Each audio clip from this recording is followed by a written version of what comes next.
introduce this morning's keynote speaker, please welcome ULI's Chief Executive Officer, Patrick Phillips.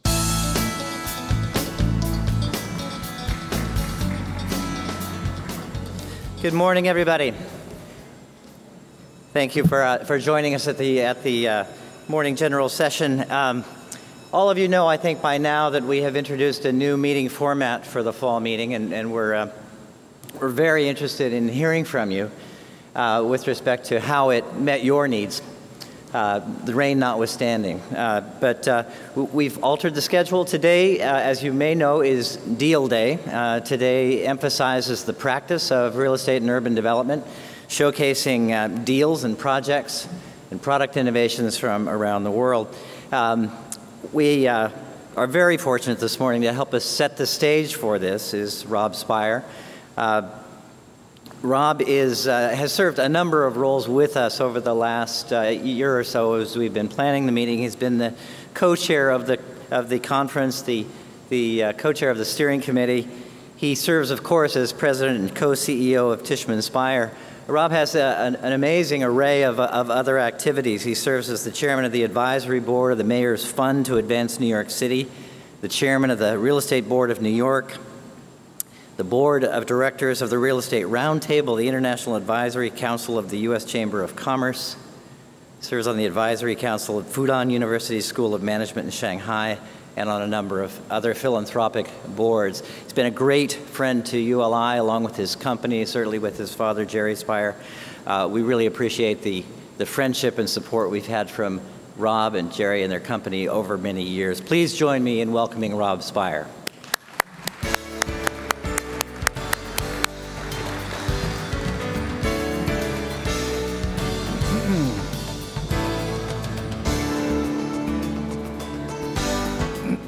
Thank you, Patrick, for that kind introduction, and good morning to all of you. Please stand up. I'm serious, all 6,000 of you, please stand up. Turn to your neighbor, introduce yourself, and tell them where you come from.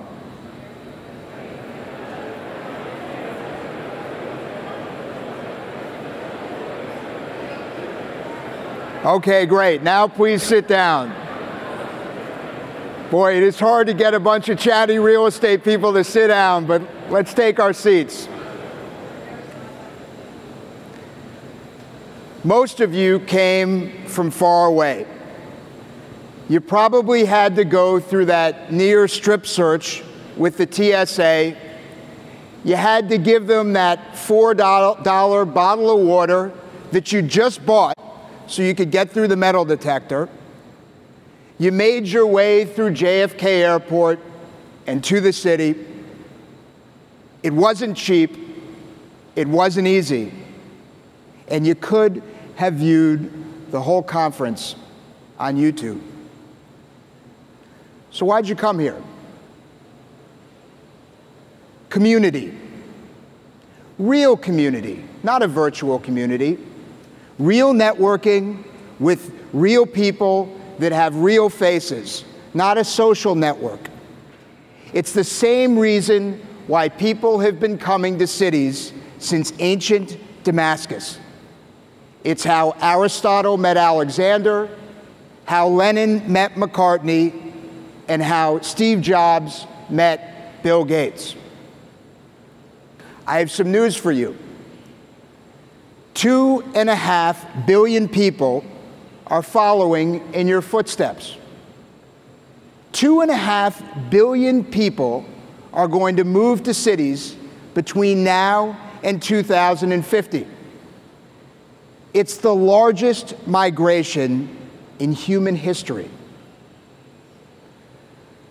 It represents the biggest development opportunity in the history of the planet. And how we respond to this challenge is going to define the future of our world. I want to give some personal thoughts today about what I see as the key ingredients in terms of 21st century cities. I think they're going to be younger. I think they're going to be greener, more dense, more accessible, more diverse, and they're going to be teeming with energy and fun. But first, I want to dispense with what I see as the #1 myth about cities. This idea that somehow the internet is going to reduce their importance. I don't think anything could be further from the truth. People have been talking about how technology was going to make cities irrelevant since the automobile was invented. And after the car, it was the telephone. And after the telephone, the television. And after the television, the fax machine, teleconferencing, and now it's the internet. But what I'm seeing in major cities across the world is that the internet is actually making them stronger and more critical to the future than ever. My favorite example is in San Francisco. We all know that many of the world's most important tech companies were founded and are headquartered in Silicon Valley. But an interesting phenomenon has taken hold over the last 5 years.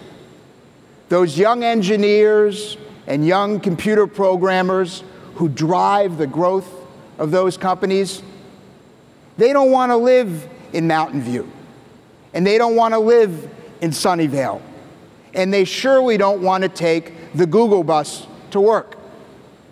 They want to live in San Francisco, and they want to walk and bike ride to work in San Francisco. And they've gave these tech companies a simple ultimatum. You either open offices in San Francisco, or we're going to go to work somewhere else.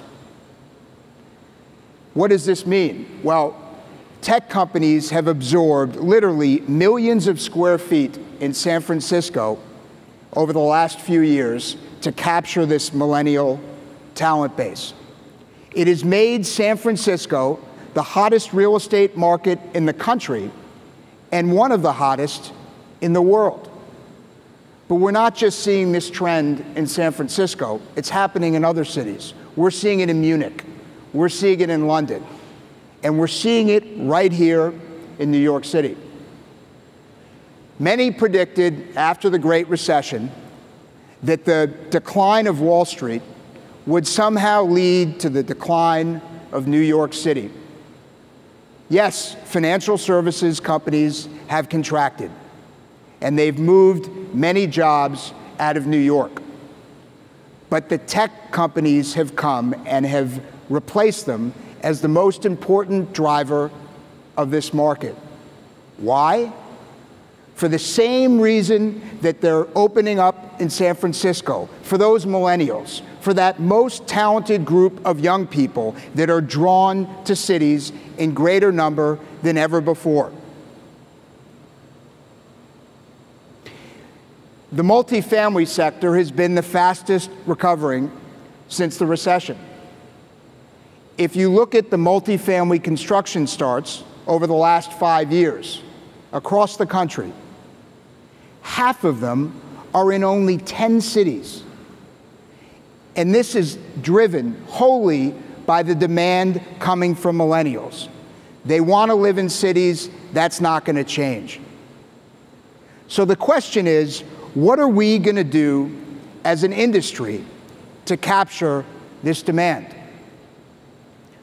I would argue we need to radically change our mindset and our sense of our own job descriptions. We can't just be focused on the bricks and the mortar. We need to be more than architects and engineers. We need to be sociologists. People are using our space in a fundamentally different way than ever before. And because of that, we need to build and operate our buildings differently. We see this playing out in a profound way in the office sector. The interior wall has become the dinosaur of the office building. And one day soon, it may well be extinct. People are working more closely together than ever before. The numbers tell this story eloquently. 25 years ago, the average employee occupied about 300 square feet. Today, that number ranges between 100 and 150, depending on the industry. It's easy to focus on the financial implications, but I think an exclusive focus on dollars and cents misses a much more important point, and it's a sociological point. People like working next to each other. They want to collaborate. They want to work in teams. It is a profound cultural shift. The corner office with the big windows may have been the status symbol of our father's generation, but it's not going to be the status symbol of our children's. I think the office of today and tomorrow is going to look more like Starbucks than a typical office space from 20 years ago. Now, all of this leads me to ask a new question. Are our buildings happy? Now, that may seem like a pretty flaky question for a real estate developer to be asking, but I think it's a critical one. And I was reminded of this a couple of weeks ago when I was in Germany, and I was visiting a building that we were thinking of buying in a major German city. It was a beautiful piece of architecture, 100% rented to credit tenants. But when you talk to the employees who worked in the building, you got a different story. They didn't like it. There were no amenities, nowhere to shop, nowhere to eat, no gym, and no collaborative space. In short, this was an unhappy building. And because of that, I would bet that in 5 or 10 years, it's not going to be 100% rented unless the landlord takes a fundamentally different approach to his customer. I contrast that building with Rockefeller Center. Now, we at Tishman Speyer are very lucky to be the current owners, but we can't take any credit for the brilliance of the original vision. That was all the Rockefeller family. In the depths of the Great Depression, they bet their whole family fortune that they could create a new kind of real estate. And why is it that 80 years later, Rockefeller Center is still the case study and the point of comparison for mixed-use development all over the world? It's not the Art Deco architecture, though that is gorgeous. And it's not the artwork that's embedded in the Indiana limestone. It's not Atlas, and it's not Prometheus. It's community. It's the public meeting the private. People come there to ice skate. They come there to ballroom dance, to see the Christmas tree. We have office, retail, restaurants, entertainment, and it's all sitting right on top one of New York's most important subway stations. Rockefeller Center is a happy building. When I look across the 21st century cities, one common theme is a focus on sustainability. I think all of us in our real estate industry can be very proud of the role that we've played in promoting sustainability over the last 10 and 15 years. But I think we're missing something. Our focus has been on what's happening in the four walls of our buildings, on getting LEED certified. But buildings don't exist in a vacuum. And the behavior and the lifestyles of the people that live and work in our buildings, That's what's really going to determine the future of the environment. I want to offer two examples this morning, two homes, and I want you to tell me which one is more green. The first is in the desert of Arizona.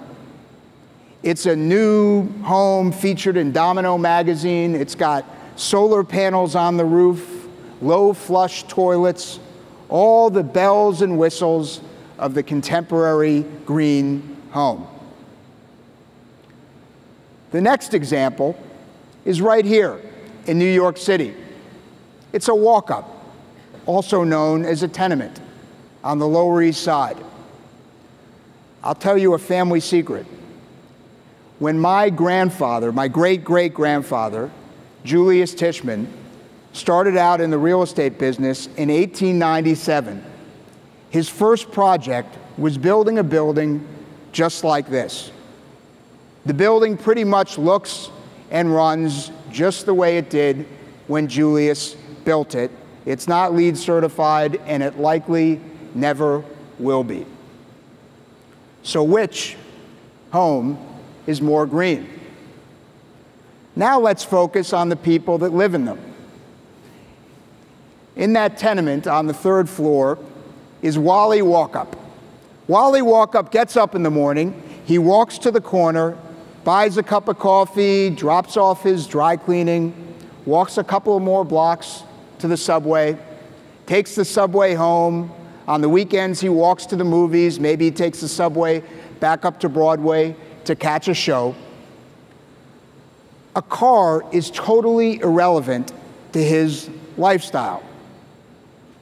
When you think about it, who knew that Julius Tishman, back in 1897, was green when green was just a color? So let's go back to Arizona. Carrie Cactus gets up in the morning. She gets into her Dodge Durango. She sits on the highway for an hour in traffic trying to get to work. And when work's done, she gets back in her Durango. She goes to the shopping center, parks alongside hundreds of other cars to go get dinner. On the weekend, she spends half the day in her Durango, even when she wants to go buy a cup of coffee. Can you think of a better definition of carbon heavy than a 130-pound woman driving a 2-ton machine to buy a 10-ounce cup of coffee? The real difference between Wally and Carrie is that Carrie is always trying to get there. Wally is already here. And he's not alone. 30% of the people in America who take trains or buses to work, they live right here in New York City. So if you want to see the sustainable city of the future, guess what? You're here. Why is this important? Let's go back to those 2.5 billion people moving to cities. 90% of them are in Asia and Africa. And the urban planners and the developers in countries like Nigeria and India, they're deciding their future and how they're going to respond to that wave of people. And as they do that, they are watching us closely. Now, I'll give you one note of optimism about the environment. And it comes from a strange place for optimism about the environment, and that's China. China may be too dependent on coal, and some days in Beijing, the pollution readings are downright scary. But the Chinese government is laser-like focused. Despite all these legacy environmental issues, they want to pioneer new techniques and new technologies for sustainability. I would tell you, I go to China 6-8 times a year. Been doing that for many years. I've had scores of meetings with government officials. And I can't think of a single meeting where the subject of sustainability hasn't come up. I would bet that we will learn as much from them in the future about sustainability as they learn from us. Now, sustainability may be a theme that runs across 21st century cities. But what really will define these cities is how different and distinguished they are from one another. In the audience today is Ed Glaeser. Ed is a distinguished Harvard professor, an urbanist, and a newly appointed board member here at ULI. Ed has a great phrase: "The world may be flat, but it's not uniform." The world may be flat, but it's not uniform. If there's one lesson that Tishman Speyer has learned in our 30 years of pioneering the globalization of the real estate industry, it's exactly that. We have gone global by going local. If you go to our offices in Brazil, every single person is fluent in Portuguese. It's the same theme in China, in India, in France, across our global footprint. This focus on being local allows us to avoid mistakes and correct the mistakes quickly that we don't avoid. I'm going to give you a couple of examples, ranging from Vastu to the rising sun. We entered India in 2006, and our first project was a building in a city called Hyderabad in southern India. It's one of the technology hubs of the country. We brought in Pei Cobb-Fried, one of the world's great architecture firms, and the idea was to produce a modern office building with perfectly efficient floors that would appeal to multinational companies who couldn't find quality space and a reliable landlord. In order to make the floor most efficient, we took a bunch of the core elements, the staircase, conduit, bathrooms, and we put them in the northeast corner of the building. It looked great on paper, but for the Indian principle of Vastu. Now, when we entered India, we didn't know Vastu from Diwali, from chicken tandoori. But we quickly learned that Vastu is the Indian equivalent of Feng Shui. How to use space to promote good luck and prosperity. And the number one lesson of Vastu is that good luck is found in the northeastern direction. So you could not have found a worse place to put your opaque core elements.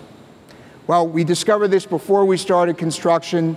We switched the plans around, and the project went on to be a great success. I want to give you another example, also with a very happy outcome, one that doesn't involve Tishman Speyer, from Shanghai 15 years ago. A Japanese developer was chosen to build the tallest skyscraper in the world. And at the top of the building, he created negative space in the shape of a circle in order to relieve some of the stress from wind. He created a different kind of stress when the mayor of Shanghai saw the plans with that circle, because the mayor thought that circle was the developer trying to foist the rising sun of China above the Shanghai skyline. Any of us who understand the historical relationship between China and Japan can understand why that didn't go over well. The developer switched the circle to a rectangle. The building went on to be an enormous commercial success, but most importantly, it is a point of pride for everybody who lives in Shanghai. They think of it as their building, and it has become one of the icons of contemporary China. An irony is that we've seen more than a dozen Chinese developers undertake plans over the last couple of years to go global. At Tishman Speyer, we're lucky to be partnered with the biggest of them all, China Vanke. Together, we are developing the largest residential project in the history of San Francisco. I'll never forget meeting the founder and chairman, Wang Shi. Now, Wang Shi is one of the most famous and respected businessmen in all of China. He has like 7 million followers on Twitter. I think I have 27. But when I first met Wang Shi, he said to me, "We want to create a big business in the United States. But first, we have to learn.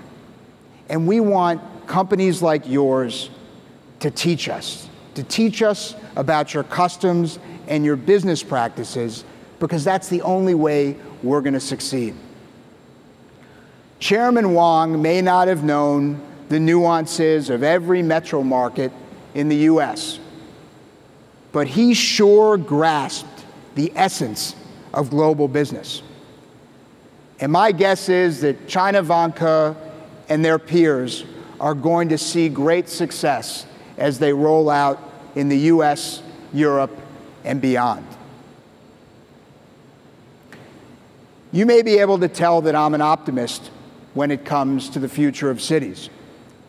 But let's be clear, all is not perfect.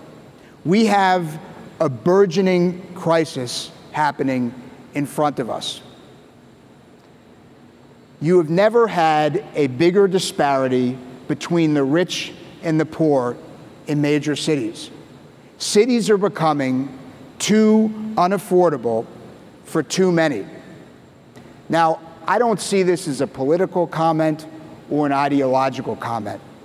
I think it is an existential matter for the survival of cities. People have been coming here since the beginning of cities to pursue a dream of upward mobility for themselves and for their children. And I think if we cut that dream off, we are cutting ourselves off. You heard on Tuesday from New York's Mayor Bill de Blasio. Mayor de Blasio may be the most progressive mayor in all of America. But I'll tell you something about him that may surprise you. He's also pro-real estate development. He's unveiled a plan to create 200,000 units of affordable housing here in New York over the next 10 years. Nothing anywhere near this scale has ever been proposed, let alone achieved. And Mayor de Blasio knows, in order to accomplish even a fraction of his goal, he's going to need to partner with all of us in the real estate industry. It's an enormous opportunity. And I think it's also a chance to create a model that could be replicated by progressive mayors and real estate developers in other big cities. Politics can make strange bedfellows. That's also the case when it comes to the issue of landmarking. Now, landmarking is a great thing, and all of us who have grown up in New York, we look upon the destruction of the old Penn Station as an urban tragedy. Thank God for Jackie Onassis and others who rescued Grand Central Terminal and Radio City Music Hall when they were close to suffering a similar fate. But even good things can go overboard, and I believe we've reached that point here in New York. If you look at the island of Manhattan, where we all are, 25% of Manhattan is now considered an historical district. 1/4 of this island is restricted from new development and renovation of existing buildings. Clearly, that's not good for all of us in the real estate business. It's also not good for the average New Yorker. If you look across those historical districts, guess how many units of affordable housing have been created in the last 10 years? 5. Not 5 buildings, 5 units in 10 years. It's not sustainable. Now, the City of London came to a similar realization when they decided to radically change their approach to allowing density. 25 years ago, it would have been inconceivable for the Gherkin, the cheese grater, the walkie-talkie, or the Shard, let alone all of them, to be built. But a new leadership group took over the City of London, and they had a different idea of how to do things. They understood that the best way to preserve London's history and its majesty was to integrate the old with the new. That this would provide not just preservation, but also an economic engine that could lead that city into the future. I think there are a lot of lessons to learn from the courage of the London city planners. So cities are not just surviving. Cities are thriving. And today I've touched on some of what I see as the key ingredients in that battle. But there's one missing ingredient. It's the human element that takes all this theory and makes it something real. That ingredient is you. It's your vision, your creativity, your expertise, your capital. It's groups like ULI providing thought leadership, convening conferences like this, promoting best practices across the globe. Remember that magic number, 2.5 billion people relentlessly coming to cities. It's an enormous challenge, and it's a fantastic opportunity. So I close with a simple question. Are you ready? Thank you.